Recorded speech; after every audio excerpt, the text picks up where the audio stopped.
کی بارگاہ میں یہ عرض تھی کہ کچھ لوگ جو نعت خواں ہیں وہ رافضیوں کے کلام پڑھتے ہیں، اور جب ان سے کہا جاتا ہے تو وہ کہتے ہیں کہ کلام تو کسی کا بھی ہو یہ نہ دیکھو بلکہ یہ دیکھو کہ اس کی شان میں کہا ہے۔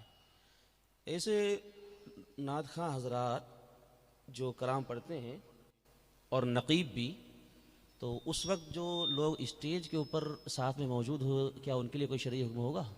بھائی دیکھیے، اگر جو اس نے کسی کا کلام پڑھا، اگر اس نے اس رافضی کا نام نہیں لیا اور اس میں کوئی ایسی بات نہیں ہے جو ہمارے عقائد اہل سنت کے خلاف ہے، تو حکم تو نہیں لگے گا، لیکن شرعاً جو ہے ایسے لوگوں کا کلام پڑھنا اس لیے ممنوع ہے کہ لوگ اس سے متاثر ہوں گے۔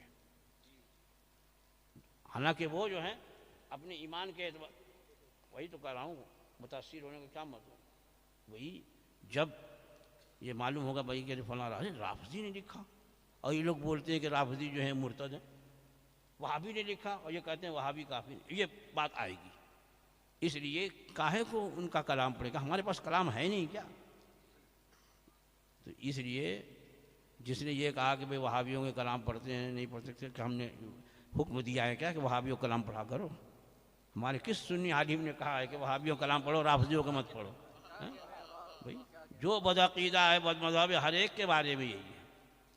بھئی جب ان کی کتاب پڑھنے کو منع کیا گیا، عوام کو ان وہابیوں کی کتاب پڑھنے کے بارے میں کیا حکم؟ حرام ہے۔ کیوں؟ اس لیے کہ وہ فیصلہ نہیں کر سکے گا، متاثر ہو جائے گا، کہیں ایمان نہ چلا جائے۔ ایسے ہی اشعار کا بھی معاملہ ہے، کچھ اشعار ایسے ہیں معنی نہیں سمجھتے لیکن واہ واہ کہیں گے، ہو سکتا ہے کہ اس میں کفر ہو، حرام کا مفہوم ہو، اور آپ نے اس پر نعرہ لگایا تو آپ کا بھی ایمان خطرے میں پڑ گیا۔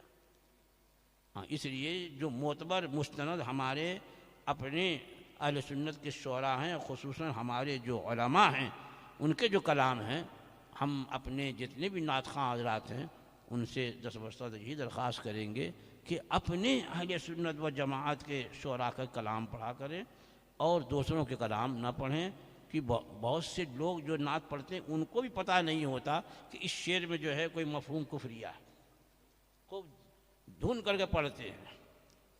تو اس لیے یہی میں عرض کروں گا کہ چاہے وہابی کا کلام ہو، دیوبندی کا کلام ہو، غیر مقلد کا کلام ہو، رافضی کا کلام ہو، کسی کا بھی کلام ہو، اس کلام کو ہرگز نہ پڑھیں۔ ہاں، علماء پر چھوڑ دیں۔ علماء مثال کے طور پر دیکھو اس نے اپنے شعر میں یہ کہا، وہ ان کا حق ہے، اس نے یہ کہا ہے جبکہ اس کا عقیدہ یہ ہے، وہ اس طور پر پیش کر سکتے ہیں۔ لیکن کلام جب پڑھا جاتا ہے تو سب تو جھومتے ہیں، اور سننے سے زیادہ جو ہے وہ جھومنے اور دیکھنے اور نعرہ لگانے اور سبحان اللہ اور دونوں ہاتھ اٹھانے ہی پہ سب وقت لگا دیتے ہیں۔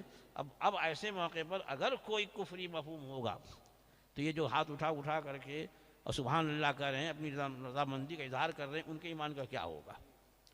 بہت بڑا خطرہ ہے۔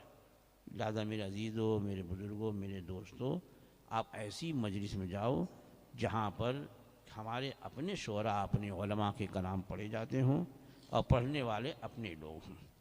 اللہ تعالی ہمارے ایمان کی حفاظت فرمائے، اور ہم سب لوگوں کو تمام صحابہ کرام رضوان اللہ تعالی علیہم اجمعین کی سچی محبت عطا فرمائے، ان کے طریقے پہ چلائے، انہی کی محبت میں جلائے، اور انہی کی محبت میں دنیا سے اٹھائے، اور آخرت میں انہی کا دامن عطا فرمائے۔